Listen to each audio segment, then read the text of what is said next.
Hello, good morning students, class 7 SST.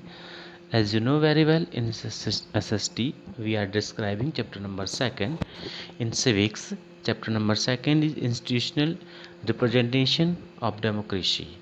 In our last videos we have discussed about this chapter's objectives and universal adult Francis के बारे में हम आपको बता चुके हैं।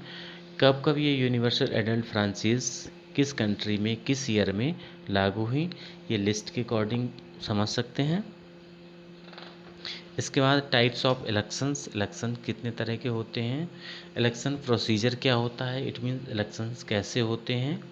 इसके बाद पार्टीज़ दिया था कुछ, स्टेट पार्टीज़ और नेशनल पार्टीज़। यहाँ पर कुछ स्टेट और नेशनल पार्टीज़ के नेम दिए हैं, किस ईयर में वो फॉर्म्ड हुई और उनका इलेक्शन सिंबल क्या है इसमें दिया हुआ है। एंड डिफरेंसेस दिया गया है इसमें पॉलिटिकल पार्टीज़ में, स्टेट लेवल पार्टीज़ और नेशनल लेवल पार्टीज़ का। And today we will discuss about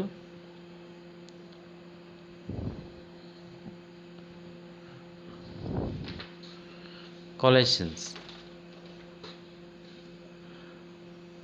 collision government, गठबंधन की सरकार।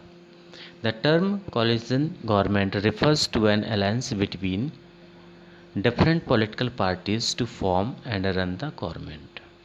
जो coalition government है ये रेफर करती है alliance between different political parties। अलग अलग तरह की political parties होती हैं जो मिल करके गवर्नमेंट चलाती हैं। They often have mutually agreed agenda on the basis which they try to resolve their conflicts। Often have mutually agreed, ये सामान्य म्यूचुअल रूप से एक दूसरे से एग्री होती हैं, इनका एजेंडा एक दूसरे से सहमत होता है। और बेसिस ऑन विच देयर, और सब कुछ उन्हीं चीज़ों पर बेसिस होता है, वही सबका संघर्ष किस मिलकर के जो पार्टी जिस काम के लिए संघर्ष कर रही है, ज़्यादातर इनका सबका संघर्ष एक दूसरे से मिलता है। They follow the, it means इनकी विचारधारा एक दूसरे से मिलती है। फॉलो द डेमोक्रेटिक प्रिंसिपल्स, और ये डेमोक्रेटिक प्रिंसिपल्स जो हमारे प्रजातांत्रिक सिद्धांत हैं उनको फॉलो करती है। Common agenda as well as seat sharing based on the strength, और इसी तरीके से इनकी स्ट्रेंथ के अकॉर्डिंग इनकी सीट भी शेयर होती है। Representation in the legislative assembly. Now history of coalition politics in India. अब हमारा जो गठबंधन की जो सरकारें हैं उनकी क्या हिस्ट्री है हमारे राजनीतिक भारत में, उसको हम स्टडी करेंगे। तो after independence we have witness the dominance of the single parties.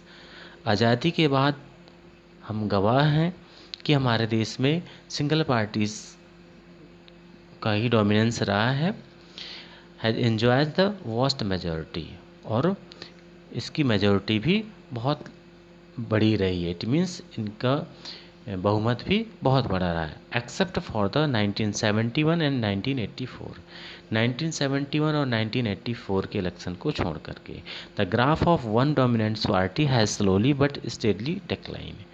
जो वन पार्टी का हमारा जो ग्राफ था धीरे धीरे से वो गिरता है और ख़त्म हो जाता है।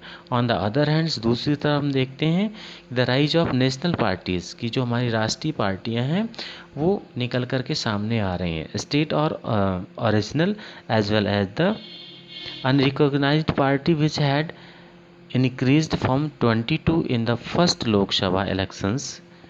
एक अनरिकॉग्नाइज्ड पार्टी जिसने 22 सीट्स जीती लोकसभा के इलेक्शन में, 16 election to 16 in the 16th Lok Sabha elections held in 2014। Previously, coalition was confined to the electoral power sharing between parties that contested the elections on their own. But now, pre-elections coalitions are beginning to emerge. Coalitions are formed among the political parties। जो गठबंधन होता है वो political पार्टियों के बीच में होता है बिफोर द इलेक्शन, इलेक्शन के पहले।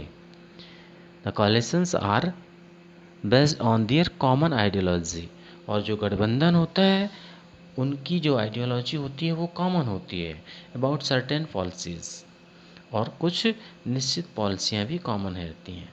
Since 1990 the Indian elections has constantly delivered fragment verdicts both at state and central levels. This had led the political parties with small ideology differences to come together as loose federation of the parties to strike a claim on power. The following are some coalitions of the political parties in India. National democratic alliances, जिसको NDA कहते हैं, और national collisions head by the BJP 1998, 2014 and 2015, 19। United progressive collisions UPA जिसको कहते हैं, और national level collisions alliances headed by INC, Indian National Congress. ये जो जैसे नेशनल डेमोक्रेटिक अलायंसेस एनडीए दिया है, एनडीए इसमें कुछ पार्टियों को गठबंधन है जो 1998 और 2015 से 19 में हुआ।